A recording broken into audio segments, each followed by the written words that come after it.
باللہ من الشیطان اللعین الرجیم بسم اللہ الرحمن الرحیم۔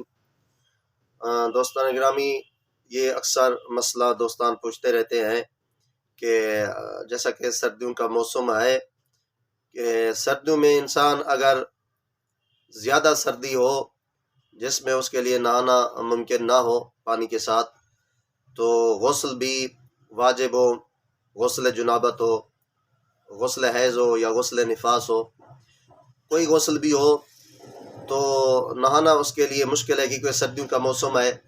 اگر پانی گرم بھی کر لے تو نہانے کے بعد اس کو خطرہ ہے ٹھنڈ لگ جائے گی، سردی لگ جائے گی اور بیمار میں پڑنے کا خطرہ ہے، تو اس کے بارے میں کیا حکم ہے، غسل کے بدلے کیا کرنا چاہیے؟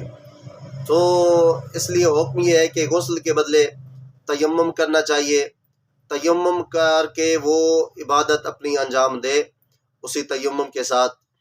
ہاں، اس سے پہلے جو ہے نا، اگر کسی جسم کے حصے کے اوپر باڈی کے اوپر کوئی نجاست وغیرہ لگی ہوئی ہے تو اس کو پہلے پانی کے ساتھ صاف کر لے، نجاست کو دور کر لے، اس کے بعد تیمم کر لے، اور تیمم کے ساتھ ہی غسل کے بدلے تیمم کر لے اور تیمم کے ساتھ ہی وہ اپنی عبادت کو انجام دے۔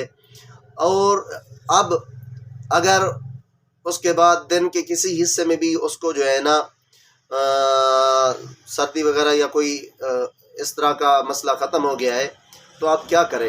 تو فرماتے ہیں غسل دن کے کسی حصے میں بھی غسل انجام دے سکتا ہے۔ جو عبادت پہلے تیمم کے ساتھ کی ہے آیا دوبارہ کرنے کی ضرورت ہے یا نہیں ہے؟ تو کہتے ہیں وہی تیمم والی عبادت کافی ہے، دوبارہ عبادت کو انجام دینے کی یا نماز وغیرہ پڑھنے کی ضرورت نہیں ہے۔ اسی طرح کسی کو مجبور کرنے کی بھی ضرورت نہیں ہے کیونکہ سردیوں کا موسم ہے، اگر وہ پانی کے ساتھ غسل نہیں کر سکتا، زیادہ سردی ہے یا جو ہے نا بیماری میں پڑنے کا خطرہ ہے، تو اس لیے حکم یہ ہے کہ وہ انسان غسل کے بدلے تیمم کر لے، تو اس کی عبادت وہ بھی خالق کائنات اپنی بارگاہ میں قبول فرمائے گا۔